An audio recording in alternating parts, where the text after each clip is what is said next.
Support for Elwood City Limits is made possible by Facebook, Facebook.com/Elwood City Limits, Twitter, @ECL Podcast, email, ElwoodCityLimits@gmail.com, and by subscribing on iTunes and following us on SoundCloud.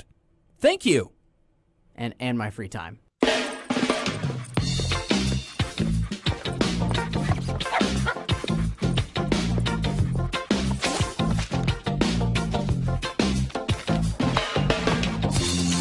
Will, it's Oscar season. The nominees are in, and I'm sorry to say, another year of Arthur being snubbed. No, Mr. Haney did not win or was nominated for Best Supporting Actor. Not even Best Supporting Principal. Ratburn for screenplay. I think that was a real big snub. Mark Brown, Best Adapted Screenplay. Oh, yeah. It's not happening. No, certainly not. Scare Your Pants Off Club. Surprisingly, was nominated for one of the audio awards, Best Sound Design. So, congrats to Scare Your Pants Off. All that screaming really paid off. All that screaming. Well, your opening was better than what I was going to do. I'm sorry. I was just going to say I'm really bored. I'm bored. Welcome to Elwood City Limits. It is the episodic Arthur podcast. My name's Will Young, and my cinephile friend with me is Lucas Mancini. Hey, Lucas. Hey! So, of course, getting into that Oscar season, also getting close to the Super Bowl. That's right. It's February and March are kind of... Are both of those in February? When's the Super Bowl? Oh, no, Will. Don't look at me like that. Like I know what I'm talking about. I know just enough to be dangerous. Whenever those happen, it's a big time of the year. And we are here for, a big reason. To review and talk about another episode of Arthur, the PBS animated series. Now, of course, the best way to interact with this podcast, other than the social media ways that you heard at the top of the episode, is to follow along, to watch the episode for yourself. Just Google, type in those episode names, and you will surely find them in whatever part of the world. And join us so that you can form your own thoughts and then hopefully get back to us with what you thought about it. So, Lucas, it is for an almost boring podcast. We're talking about Arthur's Almost Boring Day. I think a little bit highly of us than that, but I just couldn't resist the humor. Oh, the jokes. The jokes. So, of course, this episode that we're starting off with, it's Arthur's Almost Boring Day. And it's all about being bored. And it starts off with just like Arthur and friends loudly declaring of it's raining outside. They want to go outside and play and just I'm bored. And here's an interesting question that I thought of in the first few seconds of watching this video. Do you remember what being bored was like? I do. And it's so interesting that that's the first thing you asked me, because I was about to ask you almost the exact same question, because I think this is a very time and place problem. I remember being bored all the time as a kid, even when it was nice outside, because I had that hour of computer time, and when it ran out, you had to find something else to do. Use your gosh darn imagination. I had a big time imagination when I was a kid, but I still did get bored. You had to make your own fun. It was either play outside or read something, and then like you said, once your hour of computer time was up, then that was officially spent. You couldn't spend all day on TV because your parents wouldn't let you. But it's just interesting of nowadays I imagine it's got to be a lot harder for children, let alone people, to get bored. Well, that's what I wrote down. I said, from what I could tell from this opening, this episode wouldn't exist these days because these kids would all be binge watching something on Netflix or something. Netflix, video games. I don't know. They're on that Instagram grind. I was going to say audiobooks, and I was no. But, there seems like there's a lot of more stuff to keep them engaged these days. The other day, like I find I don't get bored. I just get overwhelmed with the options I have. It's like You're like a Portlandia sketch. pretty much. It's just like I could watch a movie or read a comic book or play a video game, and I'm just like I'd rather just lay down and do nothing. Which just like is entertaining in itself. It's also overstimulating. So if anything, it's almost the opposite of being bored, which you want to do nothing, but for me, I'm anxious about not doing anything because it's just like I have all this time, I should be doing something. So it's almost the opposite problem. Yeah, for me, I feel like I haven't been truly bored in years because as someone who enjoys the arts, there's always something that I haven't seen that I could be seeing. Absolutely. And I'm never going to see it all, of course. There's not enough time. There was time now. But so I'm more worried that I don't have enough time in the day to do all the things I want to do. That's right. Which is another anxiety of mine, but like just this afternoon, I went to the library. I picked up some comics and a couple DVDs. I watched Jason X while I did the laundry. And that's a good one. And then no, it's not. Then I played 3 hours of Watch Dogs 2. So dating this episode, 2017. Holla at your boy.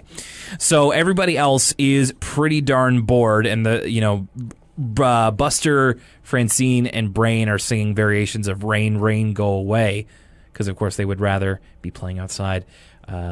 Francine doing It's Raining, It's Pouring, the old man is snoring, cut to Oliver Frensky snoring loudly on the couch. So, of course, and then we lead into the actual episode with both Arthur and DW saying, I'm bored. I'm like, wait to start an episode, guys. It's some Michael Bay, what's going to happen? Like, no BuzzFeed intro for this one. It's not even Arthur address. Well, actually, you won't believe why these kids are bored. Because they were born in the 90s. Parents hate them. Anyway.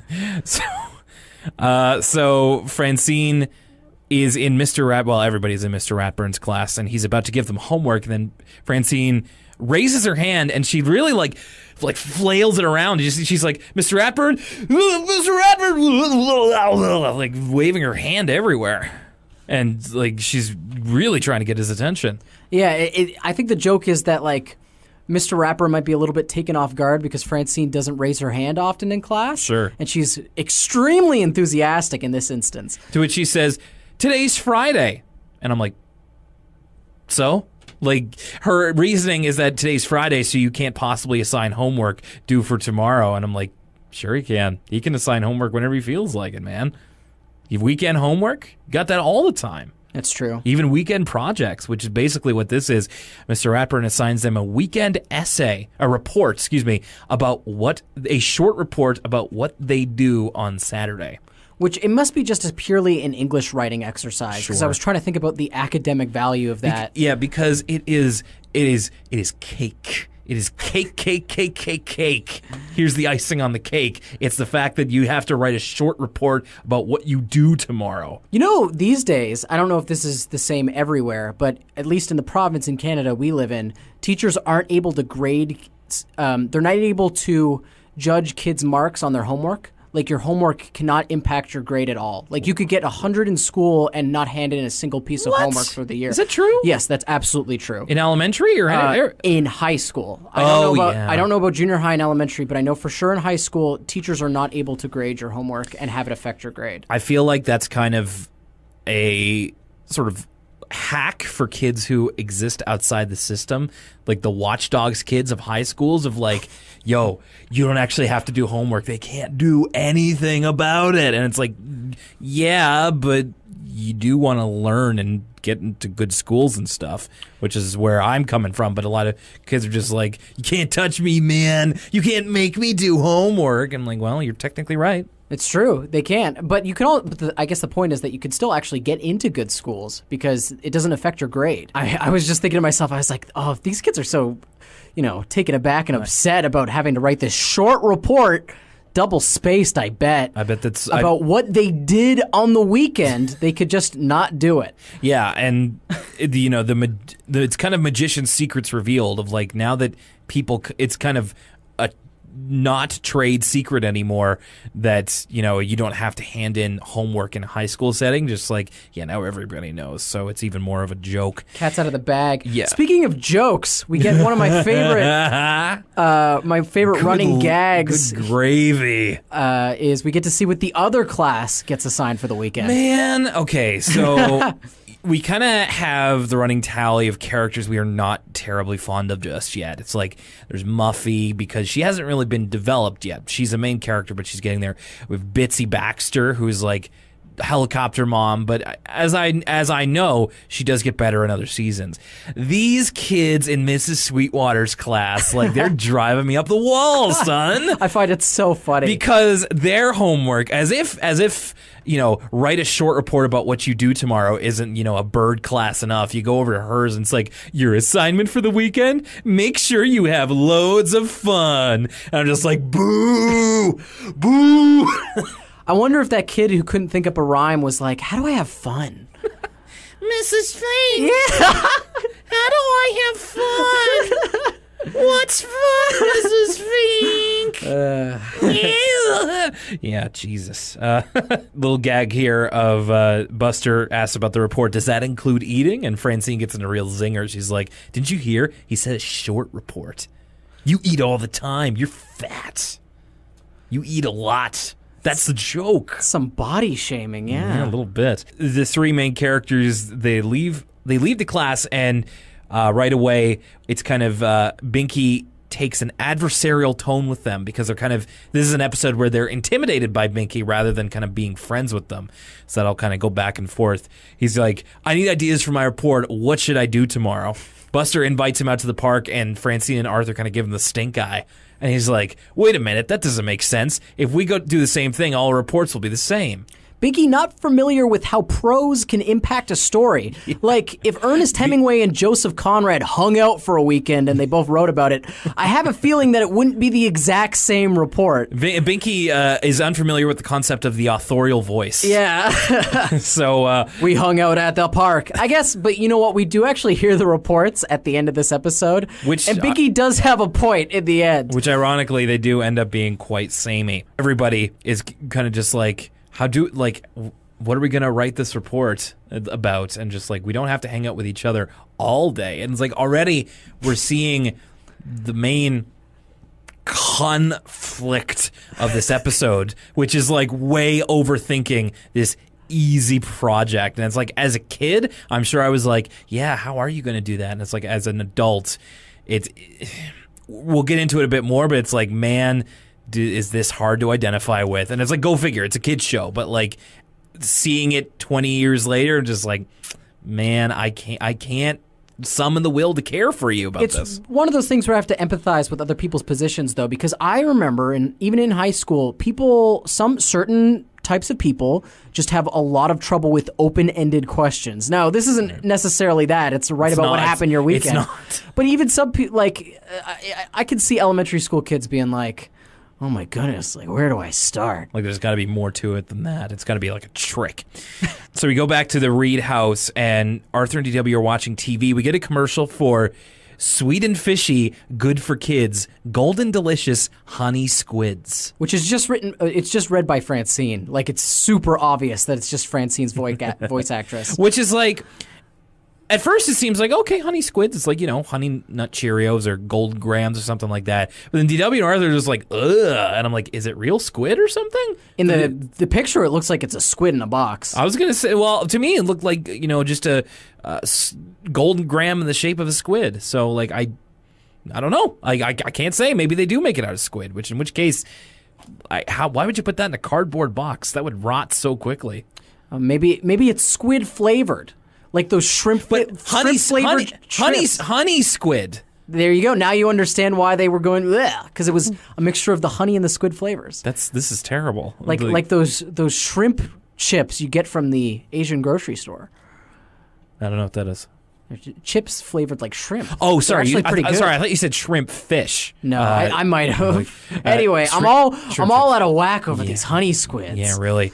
And a cute little aside as the scene begins of Pal playing peekaboo with Kate. I thought that was really adorable. So DW asks, what are they going to do tomorrow? And Arthur says, we're not doing anything. And to which DW is like, but you said you'd play with me. And he's like, I have to do something interesting for the report. I'll play with you Sunday. So Arthur kind of maybe breaking a previous promise. We're not exactly sure if this is something Arthur maybe kind of said flippantly or if he like openly promised to play with DW on Saturday. This is when I started to understand the conceit of the episode a little bit more, because originally I was like, an episode about them being bored? That's something I definitely can't empathize with, because it's like I'm never bored. But now I understand Arthur's putting sort of this own constraint on himself that he has to have an exciting day to write about.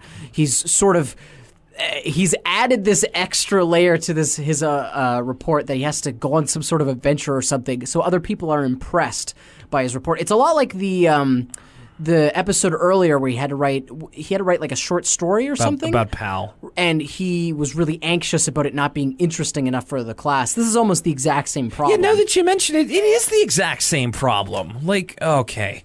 I almost wish she hadn't said that, but yeah, classic anxious Arthur making a simple task, even the simplest of tasks, complicated for himself. So DW's kind of mad about it, and then they cut to the next day when it is, of course, raining. And great read here from DW. She just kind of looks at him innocently and like, when are you going to the park, Arthur? Just like, you know, and it's just like, I can't. It's raining. So yes. This episode, I have most of my notes for this episode are DW lines. I have a lot of those too, actually. And it's not just the writing, like the delivery of both Arthur and DW. I think some of the best voice acting work we've had in Arthur so far in terms of comedic timing and like the versatility with which they deliver like these sarcastic lines. It's hilarious. Specifically, all the stuff DW says in this episode is comical. DW is on point in this episode. So she busts out a couple board games for Arthur to play, and it's between Weasel Rally and Confuse the Goose. Now, Arthur isn't enthused about this because he calls them baby games, but to me, there doesn't seem to be a whole lot wrong with them. It just kind of looks like maybe a Candyland age, but I don't know, Weasel Rally could have some promise to it. This is another thing that I think dates the episode a little bit, because these days people are all into board games again. Yeah. People love their Arkham Horrors and their Ticket to Rides, their Settlers of Catan, if you will.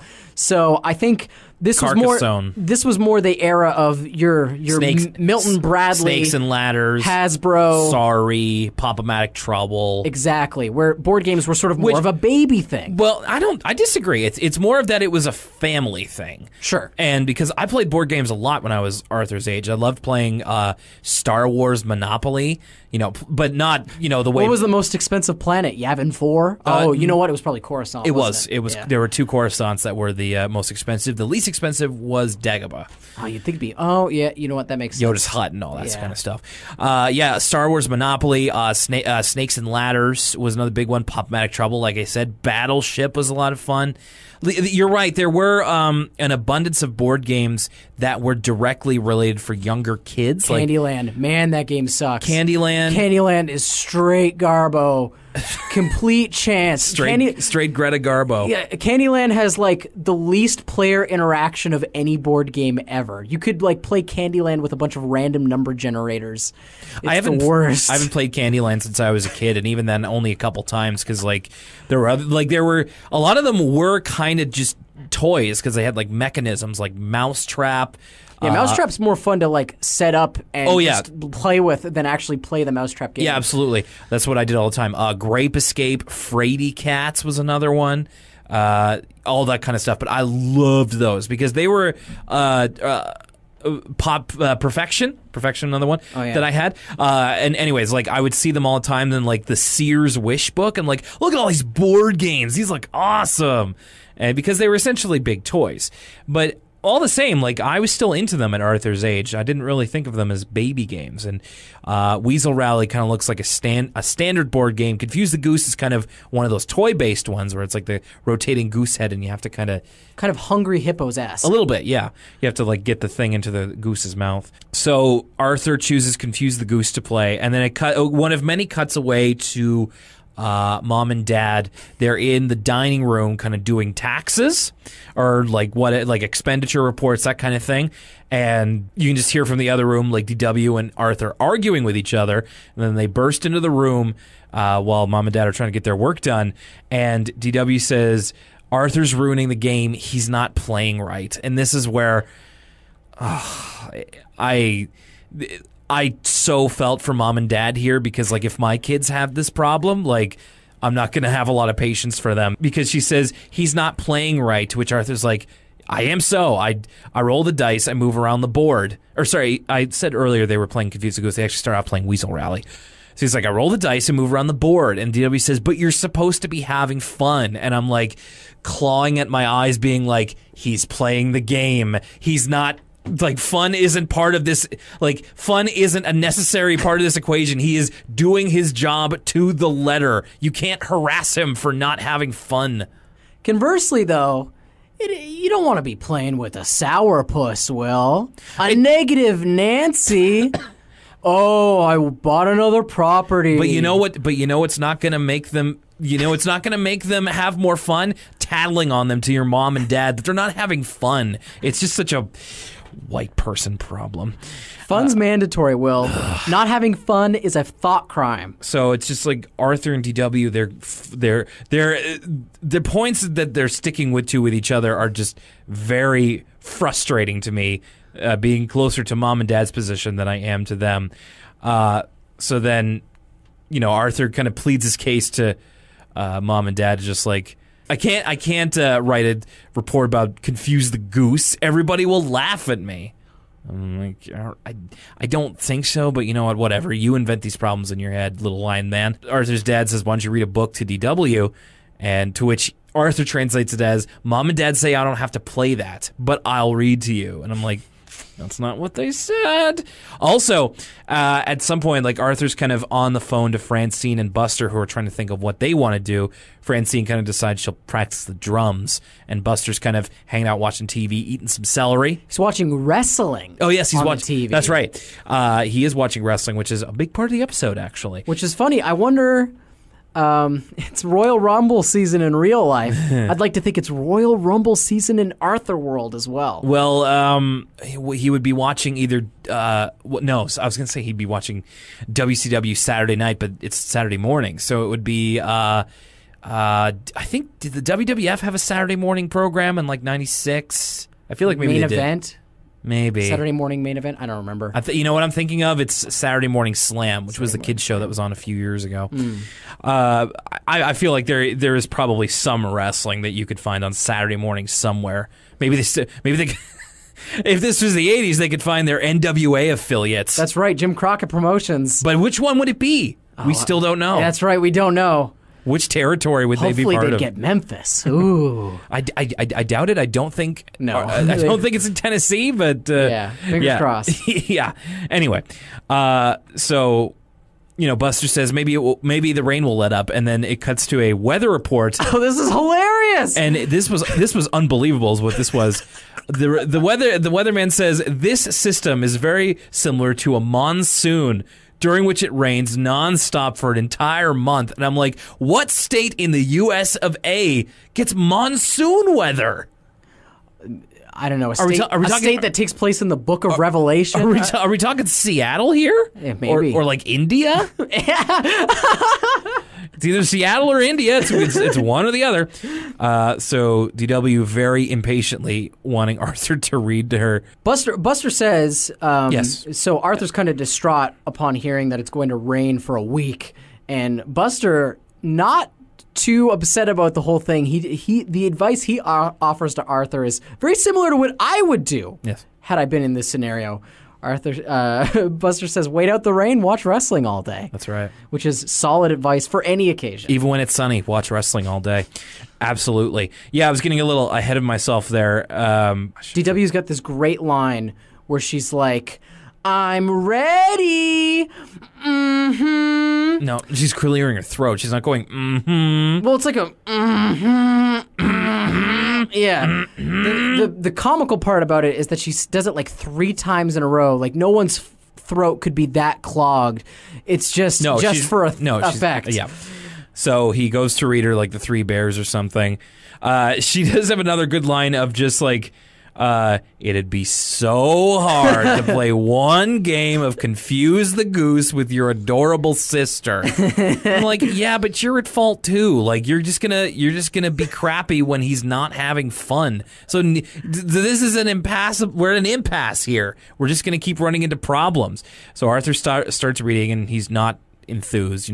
Once upon a time, and then DW's just like, let me guess, lived happily ever after, right? And Arthur just skips the end of the book. He's like, right. And then DW is like, boring. She goes, I knew it. Boring. Sort of the metaphorical cane to pull Arthur off the stage. Yeah, really? She's done with this story. So cut again to Mom writing a check in the dining room, and then all of a sudden there's like this big rumble, and then Arthur is chasing DW with a book, and he's keeping it open like a monster's mouth, like a gaping maw. Like just chasing, Pac-Man. Yeah, just chasing her around the dinner table. His pal starts barking. Kate's crying again, and then Dad finally has enough, and he just yells, "Everybody freeze!" Again, another great delivery from Arthur's dad. You really get the frustration and anger from that line. Right. And then everybody does indeed like stop. Even Pal just kind of like stops dead.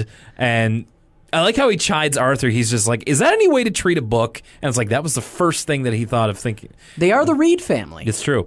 So then Mom suggests, why don't they draw? So they go back in and are drawing on notepads in the living room. Right before that, DW, while they're frozen, DW goes, Arthur's trying to bite my nose. Yeah, through gritted teeth because she's Yes. she's frozen. So they're both so bored. They're just like, what did you draw? This part's so funny. And Arthur says, a dog, and he's bored. And then DW, another great line here, it's like, what did you draw? A stick. Or just like, a stick?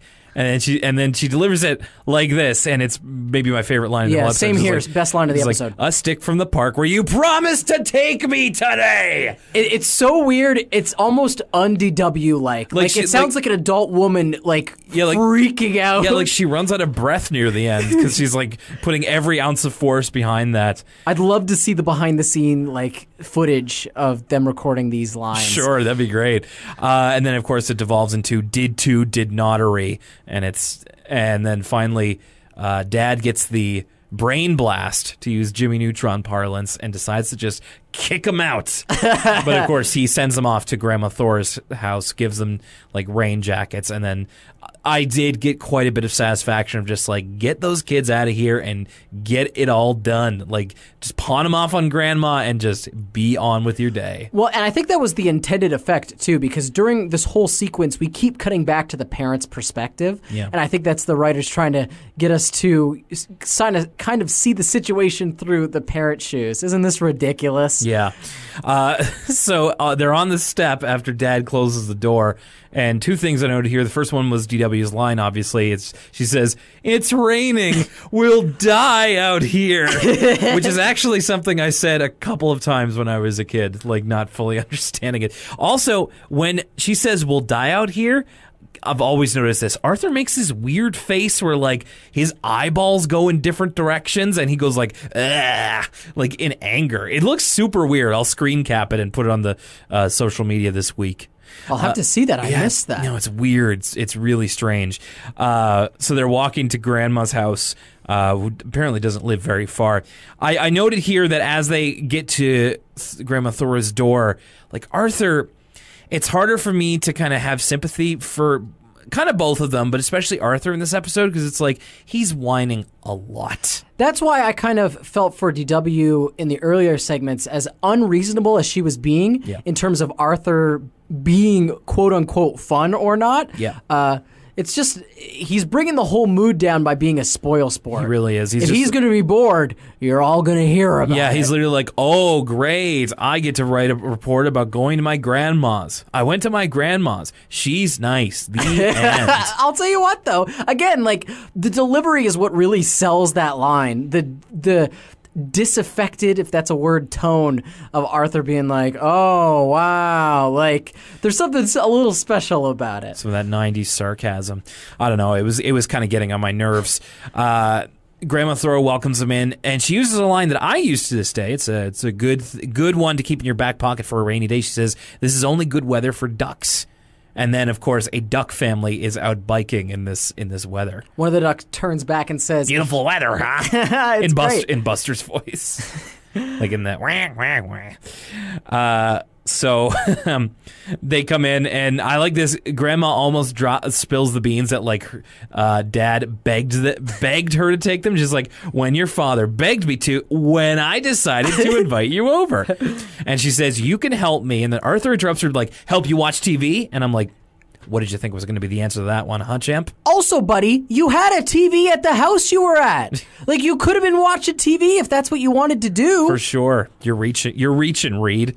And then just like, no, help me clean out the attic. And then at first they're just like, oh, that's boring. But then they start to get a look at all of Grandma's old stuff. And that's where they kind of find a little bit of fun and interest. So a couple things they dig up. TW has this huge red wig, this red-haired wig that is almost as big as her that she tries on.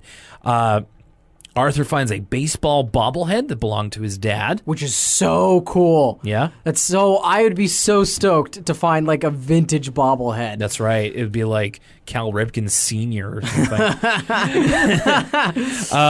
They find Arthur's dad's old pair of bell-bottom pants, which TW calls a dress with legs, and I'm like, no, dude, it's pants. Yeah, they didn't find a pair of Jinkos. You know, if they found if this episode was taking place today, yeah, if they were finding Arthur's stash from when he was a kid, what are these? Oh, they're Jinkos. They're Jinkos. And here's his hatchet necklace and a wallet chain. Yeah, all his ICP records, and what's this? It's an unopened bottle of Faygo. It's Linkin Park's Hybrid Theory. Ooh. And then Grandma Thora shows them a bit of old movies on the old reel-to-reel. The old 8mm. That's right. Sans Nicolas Cage. So it's some of Grandma Thora's home movies, taking shots of what they identify as Wonderworld, but of course it doesn't have all the bells and whistles of today because stuff hadn't been built yet. I think there's even a continuity error here.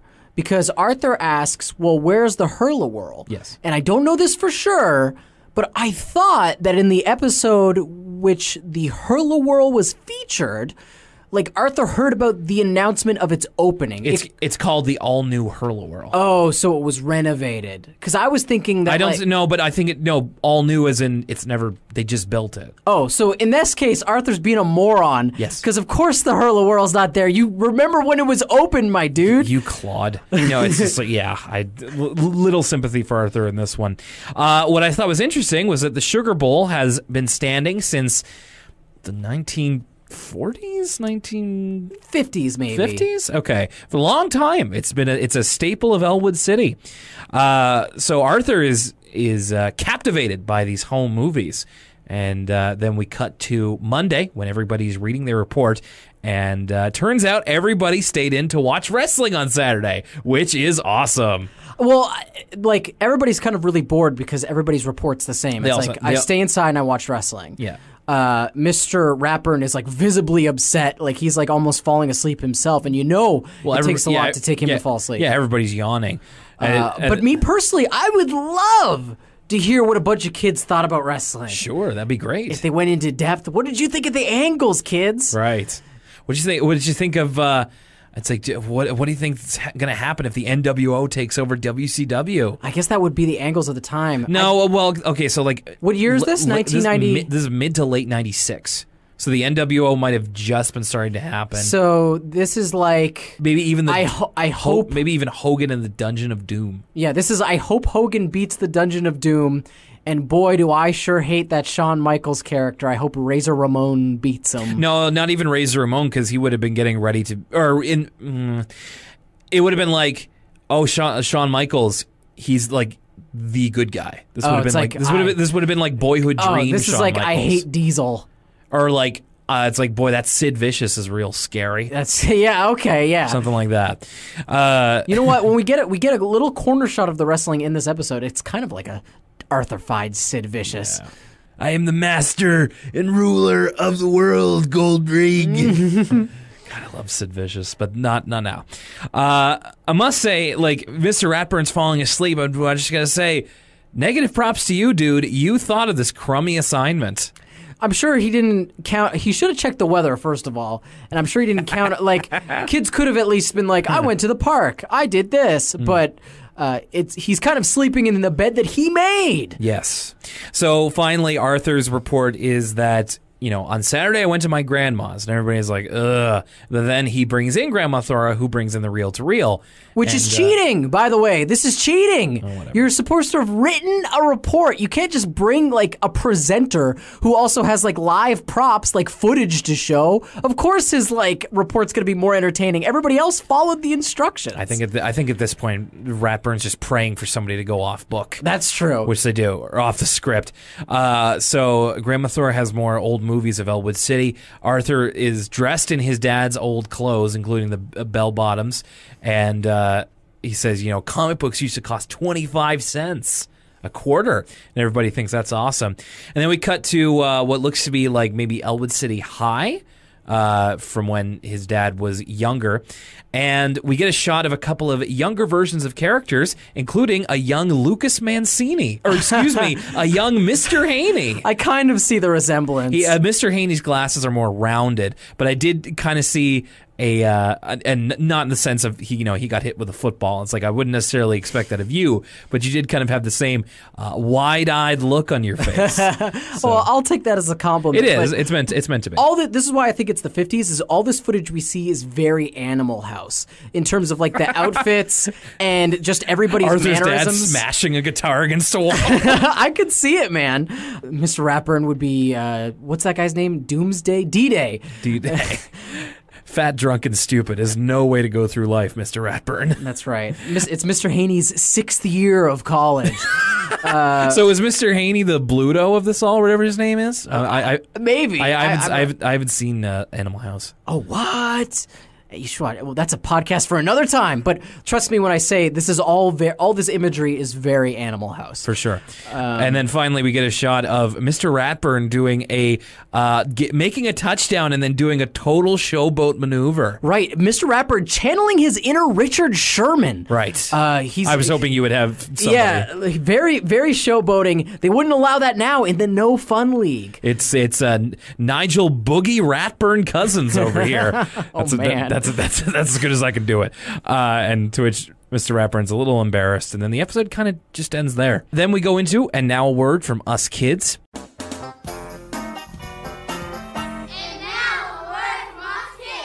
Often the first thing I notice about Word From Us Kids is the music. Yes. I don't know why, but it seems like they use a different music library from Word From Us Kids than they do for the actual Arthur episodes. So it always sort of pops to me. A little bit more production music. Because it sounds so different. This one's a little bit of a salsa flavor. Well, it also kicks out. It's like salsa and like some steel drums, but at the start to simulate boredom, it's like a chopped and screwed salsa remix. Like if DJ Screw got his hands on some scissor and he's like, I'm gonna slow this salsa way down to show, man, look how boring this is. Right.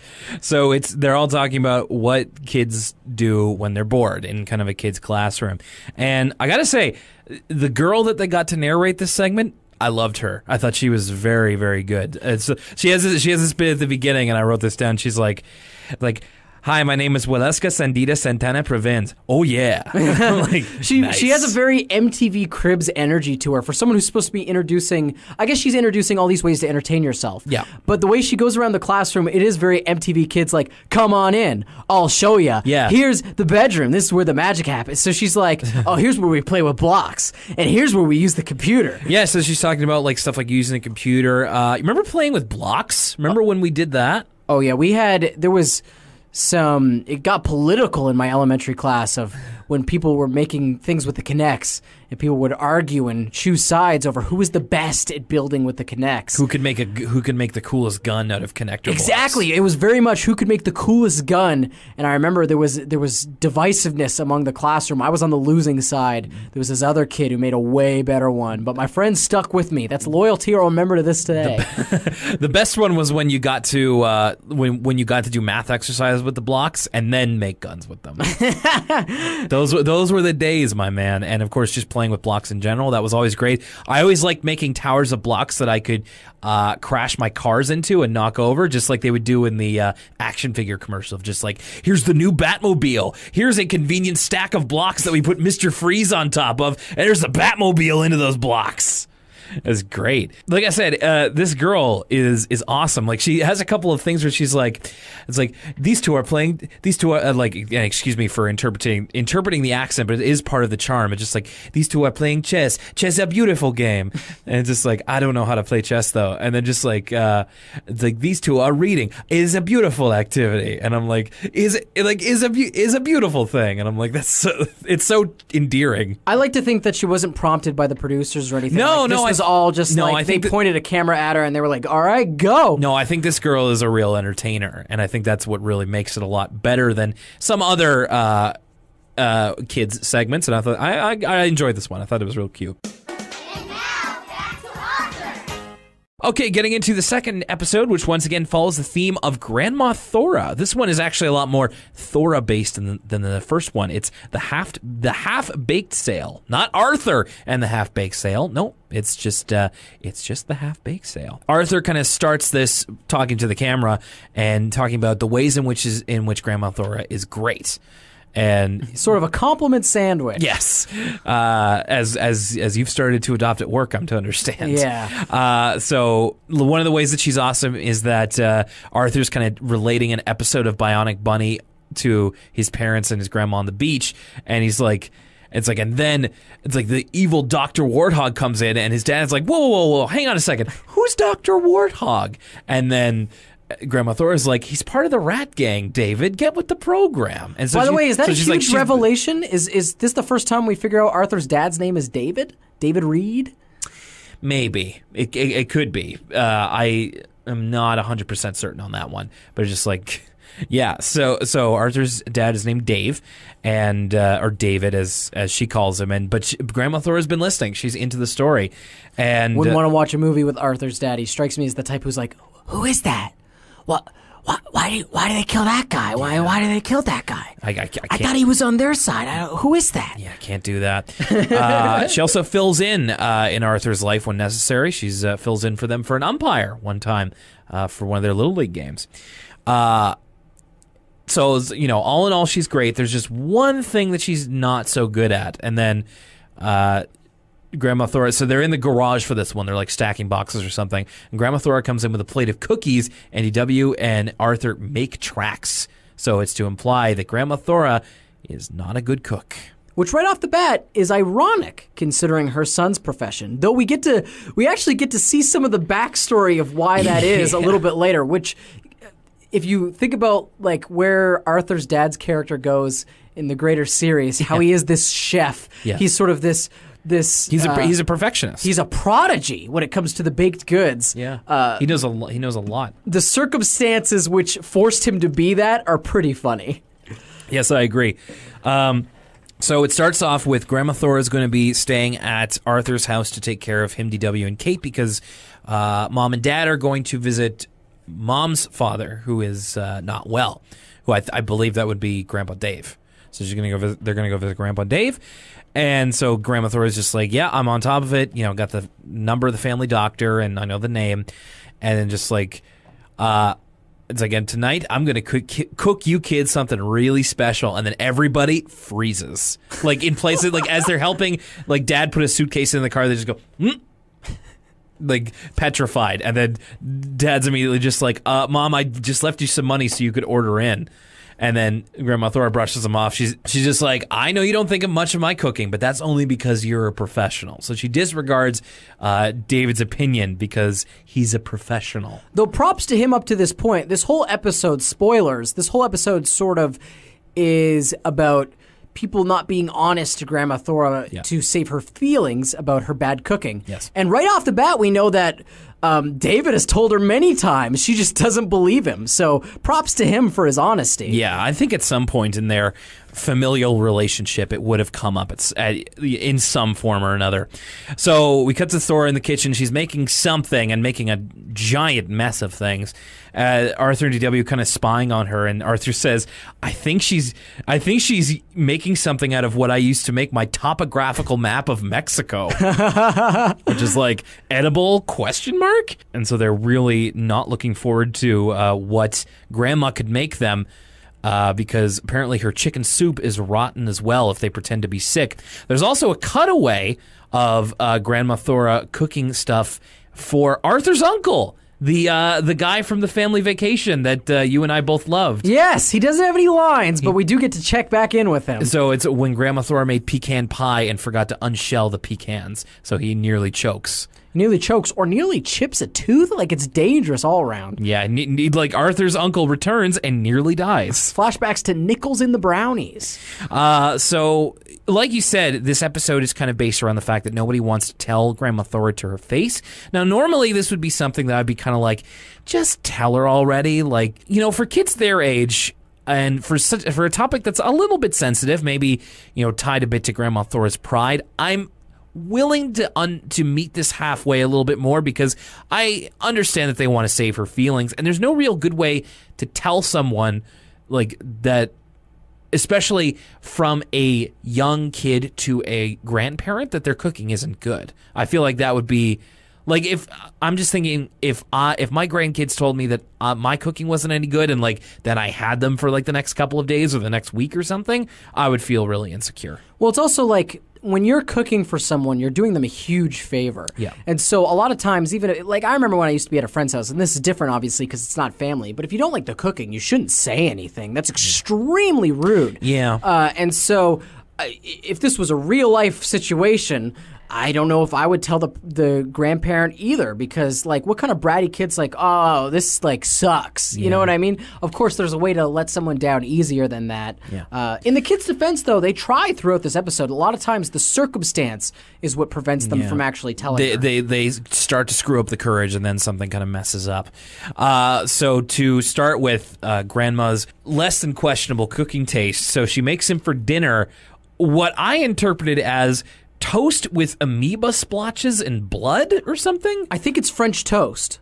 Really? That's my best That guess. sucks. Even as a kid, I thought that's what that was supposed to be. It was like a real rough French toast. Because earlier... Looks like it went bad. Because earlier she's like batting eggs and stuff, right? Oh, yeah. And no wonder it looks like that, though, because she puts the eggs themselves in the sink, and she puts the shelves in the, like, whatever she's making. And accidentally, like, peppers or coffee or something. Yeah. Like, ugh, it looks malformed. It's green French toast, but I'm almost certain that's what it is. That's what I've always thought. Right. So Arthur decides to try a bite of it. DW says, Arthur, you're the bravest big brother ever. He doesn't seem to die, but he doesn't seem to like it. And so DW's plan is to try and feed it to Pal. And not only that, but she's exchanging it for honest-to-God dog food. Well, right before she does that, though, DW actually talks about a strategy that I've incorporated since this moment. Spread it around your plate so it looks like you ate some? I learned this from Arthur. I use this maybe on a semi-weekly basis. Spread it around your plate to make it look like you ate some is something I do at restaurants when I'm too full. Something I do. It is my go-to courtesy. I don't want to eat this thing. Cut it up and spread the pieces around. And I learned it from Arthur. It's one of the great lessons I've learned from this show. And I use it, like, you would be floored by how often I incorporate this technique. So no real follow-up on whether they were able to pawn the supper off on whoever, or if they had to just stomach it. They're watching TV, and Grandma Thora says, "Who'd like pudding?" And they both at the same time go, It's great. And this is where Grandma Thora is talking about how the big kind of wraparound of this episode is that she's helping to put together a bake sale that will be held at the school, and with a couple of her is it not PTA, but I think she does say PTA, which is a little strange because she's not a parent, but anyway, whatever. Like maybe a couple of her friends are in the PTA and she wants to help them. So the pudding, I noted, is like the consistency of chili. It is like she scoops it out and it's all like crumbly. And we're talking about chocolate pudding here. Yeah. Yeah. I was just gonna say I could see some sort of hipster restaurant be like, "Here's our dessert chili." When you're saying it's pudding, it's not. There's no way that could be. Like appetizing. it looks like that kind of salsa that is less pureed than the kind you buy in stores, like the kind you would get at a hipster restaurant that is kind of more like tomato chunks and stuff. Homemade guac. Yeah. Ugh. Oh come on, homemade guac's dope, but No, not so much. I'm sorry. I'm saying about the pudding. Yeah. And Grandma Thora says, just scrape off the burnt bits and this will be just right. Like, we're really dealing with a severe lack of cooking skills. The big reveal there is not only that Grandma Thora is going to be doing the bake sale, but she's going to be baking for the bake sale. And Arthur does this incredible double take. Because he's like, you're gonna cook for other people. It's Arthur's best line of these two episodes, I think. It is pretty good. And so he's kind of confiding to Buster about this, and he says, all you need is the right sales pitch. So he has a couple of suggestions for what they can do with Grandma Thora's food. Exercise, and it cuts to some bodybuilder guy lifting up what must be a very brick-like piece, like baguette of bread, as he kind of falls over because it's so heavy. Or Buster suggests you can put it all together and mush it into clay and make a statue that'll last forever. So it's a cutaway where they make this dog statue out of what seems to be kind of like dessert or maybe cheeses or something.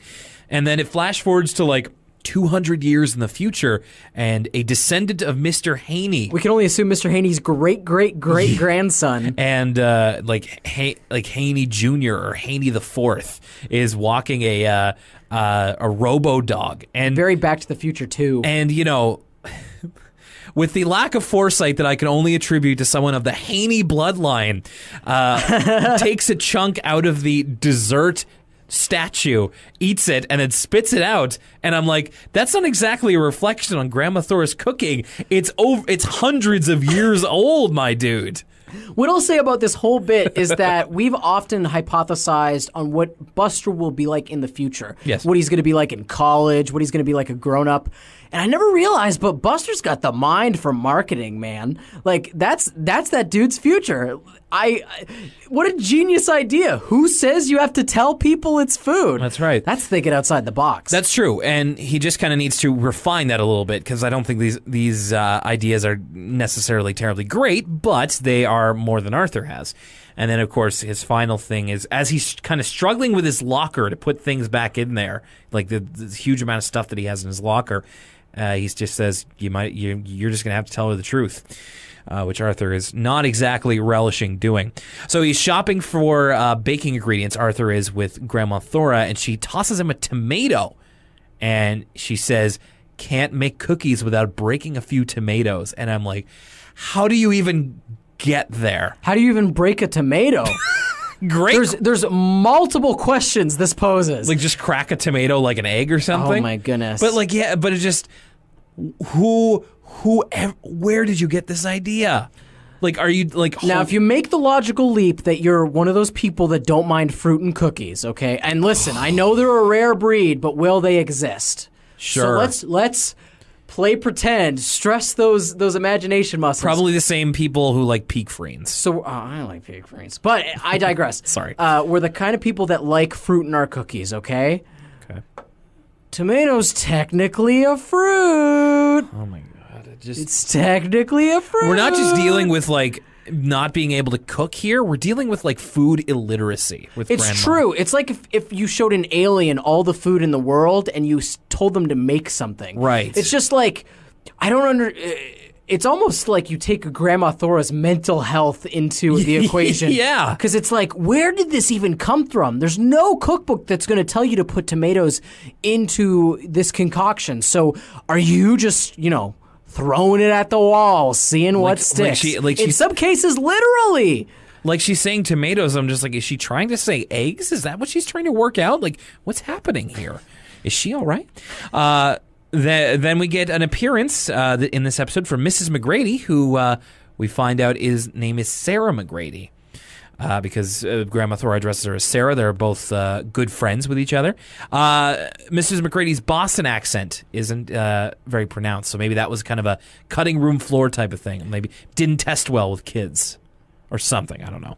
I did notice that too, though, that it's kind of, she doesn't really have as strong as an accent anymore. Yeah.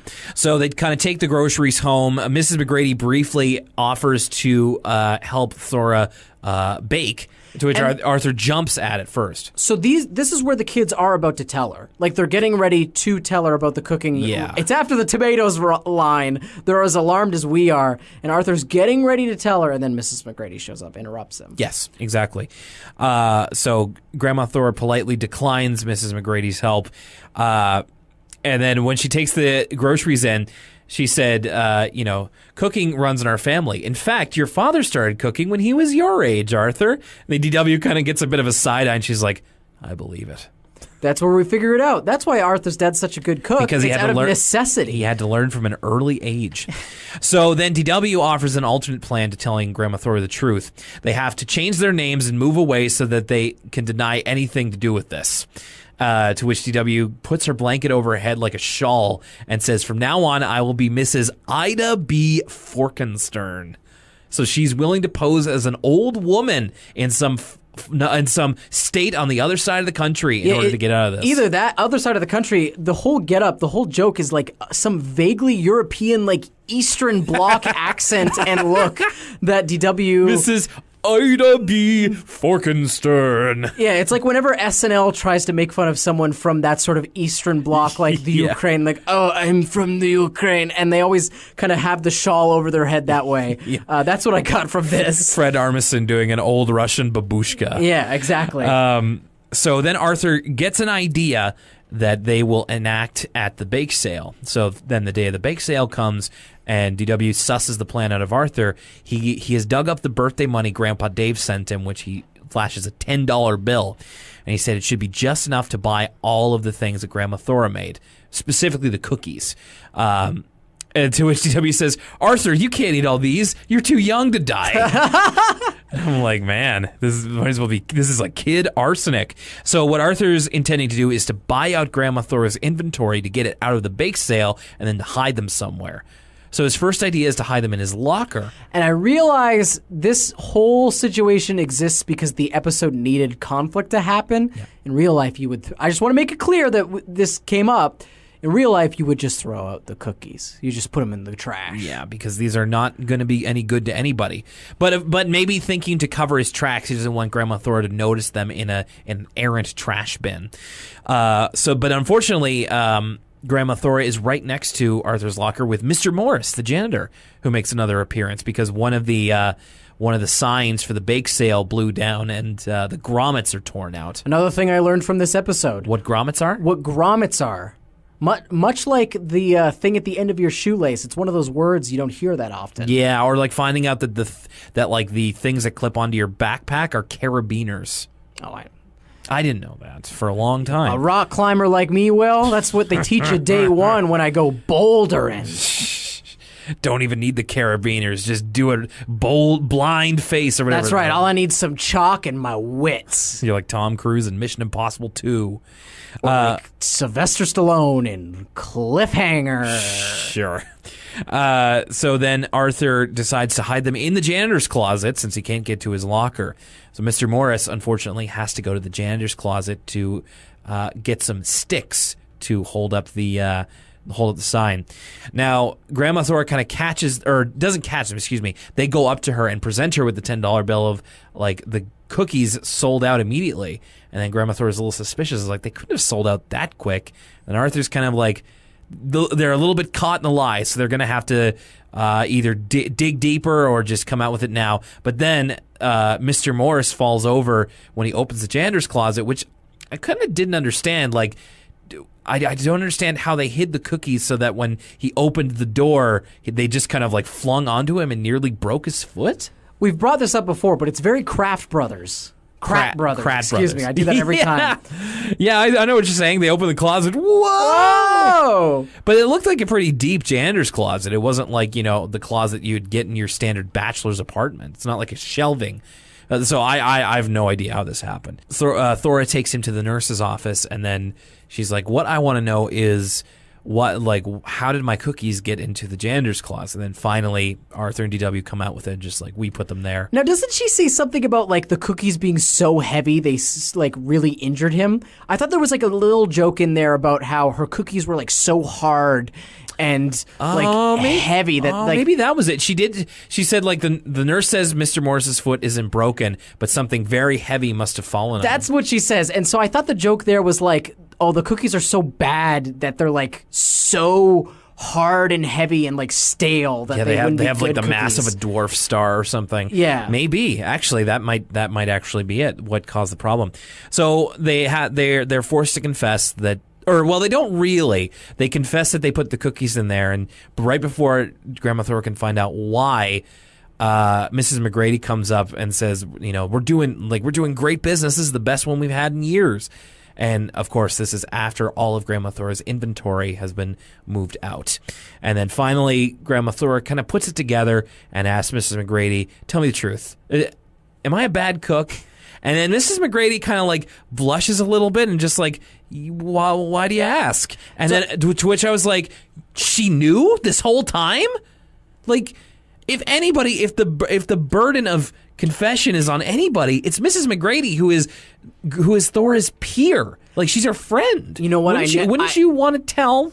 I know that it's really hard to tell your friend when they're not so good at something, or like they have to kind of do something better. But like, especially because Mrs. McGrady is a cafeteria lady.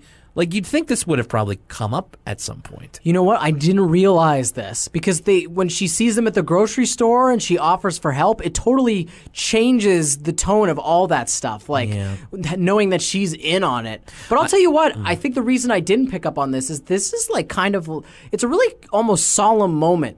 Like, to see Grandma Thora come to the realization that her cooking's not that good and everybody knows it, you feel really bad for her. Yeah, and it really develops her character a bit, because into the next scene, like, Grandma Thora is kind of a bit down in the dumps, and to which Mrs. McGrady says that the reason that she's not a very good cook is because she gets preoccupied. She's too busy. And Arthur and DW kind of note other times when Grandma Thora did all kinds of other things really well. Like, she made costumes for the marching band. She fixed her son's car. And it really is like, Grandma Thora is a people pleaser. She likes to do things for other people. And when she's found out that she's not a good cook, like, that's something that she doesn't do well for other people. And I think that that's really hard for her to take, because she wants to please everybody, especially people that she loves, like her grandparents or her grandkids, excuse me, and her son and whatnot. So I imagine it's a bit of a blow to her ego. And but Mrs. McGrady has a great piece of advice. She says, you can't make a 3-course meal out of a bicycle. Better to go on it and ride. It's sort of it's a little bit of a labored one, but you get what she's essentially saying, when life gives you lemons, make lemonade. Well, it's more of just like, you can't be something that you're not. You need to remember what you're good at and just focus on that. And it's like, yeah, that's absolutely true. And Grandma Thora does kind of take it well after that. She says, I'm lucky I have friends like you three to kind of help me realize this. And of course, and then as Arthur and DW go into help clean up the cookies, Grandma Thora says, thanks for telling me the truth. I know that took a lot of courage. Even though they kind of didn't, she figured it out for themselves, but their intention was to get there eventually. So it did come to a head, and so we're all, it's like, we love you, Grandma, and they're like, aw, very sweet. And then finally, the stinger of the episode is they find Buster next to the janitor's office with a plate of Grandma Thora's cookies, not only eating Grandma Thora's cookies, eating her cookies off the floor of the janitor's closet. Yeah, doesn't he say, like, they're a little bit good once you get the dirt off? Yeah, once you get the dirt off of them. Oh, delightful. And just like, well, if anybody would like it, it'd be Buster. And that's the end of the episode. Okay, so let me take you back to Arthur's almost boring day. Lucas, what did you think? Well, actually, I was wondering if you wanted to start with this one. I want to know what you thought of Arthur's almost boring day. Sure, yeah, I can. I didn't really like it, and it was because I mentioned before. It's the kind of thing that I remember. It's one of those episodes where when I was a kid, it was totally fine. I understood it, especially being pretty much Arthur's age around the time it came out. It's just like, of course, like you get bored and all this sort of stuff. You can relate to it a lot more when you're a kid. I'm guessing kids still get bored, even with all of these options.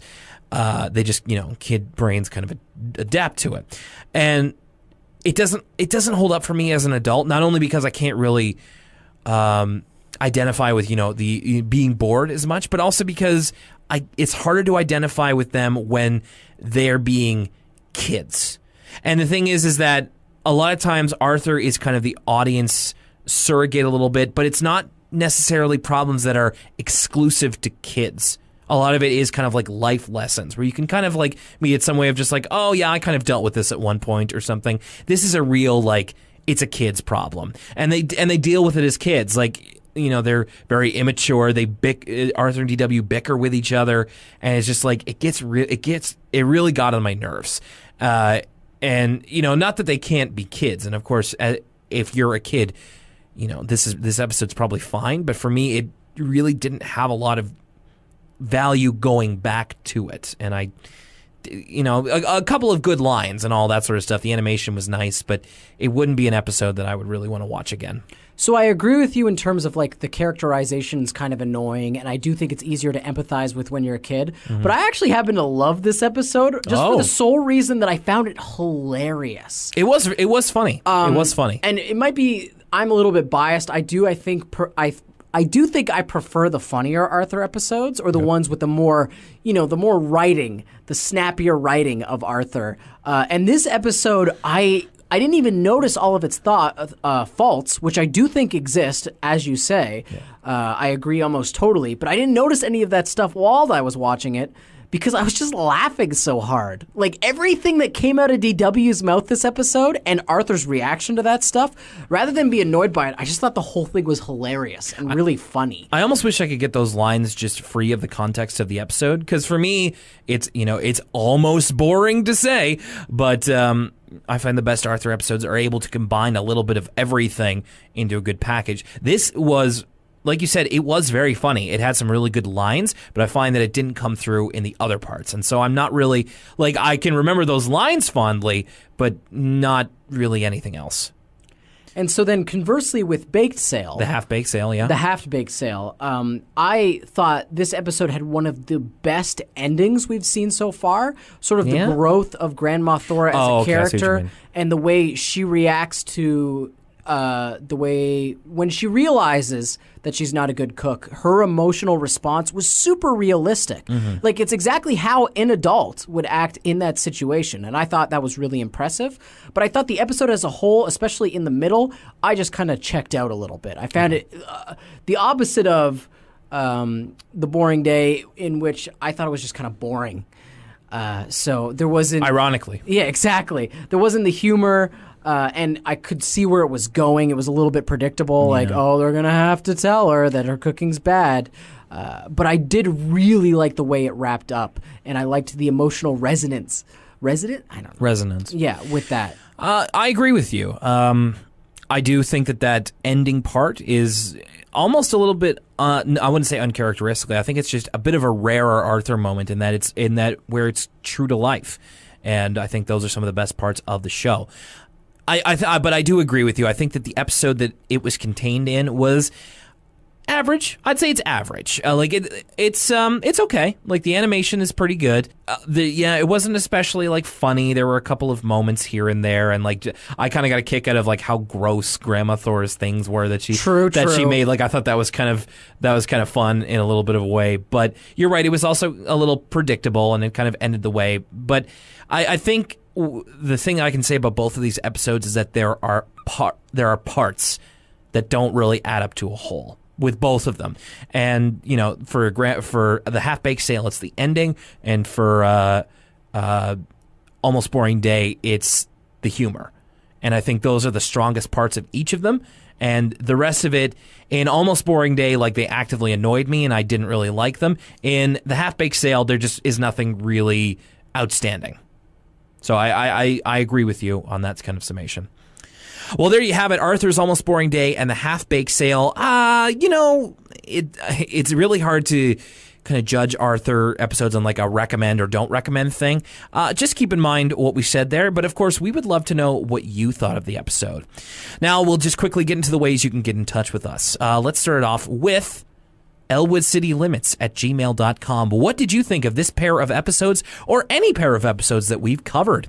Send us an email with your feedback. You can even tell us what you think of the podcast in general. If you have a question for one of us, or if you want to comment on one of the many tangents that we go on, elwoodcitylimits@gmail.com. We will read your email on the air unless you don't want us to, in which case you can send it privately. Just make sure to let us know. On social media, you can find us on Facebook, facebook.com/ElwoodCityLimits, where we're putting up screen caps, and of course you can give us a like. So I wanted to highlight this. Just a few days ago, we got the first of something.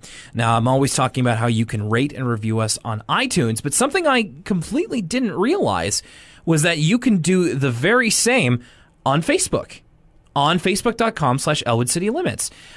You can rate and review us over there. And I just want to take a moment because we got our first 5-star review on Facebook. And I want to say a big thank you to Nancy. Nancy with a 5-star review. I don't want to pat ourselves on the back too much, but that was the first one we got, and it was really Nancy. It perked me up to read. Lucas, I'll hand it to you here in just a moment. But yeah, you can absolutely rate us over there. I would also recommend, if you are an active listener of the podcast, to rate us as well on iTunes. I'll get into that right now. We are, of course, you can subscribe to us on iTunes, rate and review over there. I only say that because that helps us with the iTunes algorithm so that more people can discover us when they open up the podcast app. And that is a way for us to be discovered. Now, of course, giving us a like on Facebook, always appreciate it. You can follow us on Twitter at ECL Podcast. We've gotten a couple of new followers there, and they are diligently retweeting and liking our screen caps, which we really, really appreciate. Thank you, everybody. And we will continue to provide you with those. You can also follow us, elwoodcitylimits.tumblr.com. We always love to put up the episode there and put the screen caps there as well. Thank you to everybody who has liked, reblogged, and followed. It's been really fun to get back into Tumblr. Finally, we are also available on SoundCloud, soundcloud.com/ElwoodCityLimits in case you want to stream us, or maybe if you're one of the people, maybe person who has SoundCloud Pro, and you can play us on the go. So there you have it. Those are the ways to keep up with us on social media. Now, next week's going to be a bit of a special episode because this will be the first time that Elwood City Limits will have a special guest. That's right. We are going to have a special guest with us, a special guest reviewer for the next pair of episodes. And I thought it was actually kind of appropriate because in the next episode of Arthur, we get a new character being introduced. So the next pair of episodes to look out for, to watch along with us, is Sue Ellen Moves In. Ooh. And The Perfect Brother. So a little bit of characters being introduced there and being fleshed out. And of course, we'll be fleshing out our own new character to the Elwood City Limits universe. All right, Lucas, hit me with it. A stick from the park where you promised to take me today. I never promised you anything. All right, so for Lucas Mancini, my name is Will Young. Thank you, everybody, for your continued support of Elwood City Limits. Send us in some emails, eh? I'd love to read some emails. Anyway, that's all I'll say. Thanks a lot for tuning into this episode. We will catch you next week with our special guest.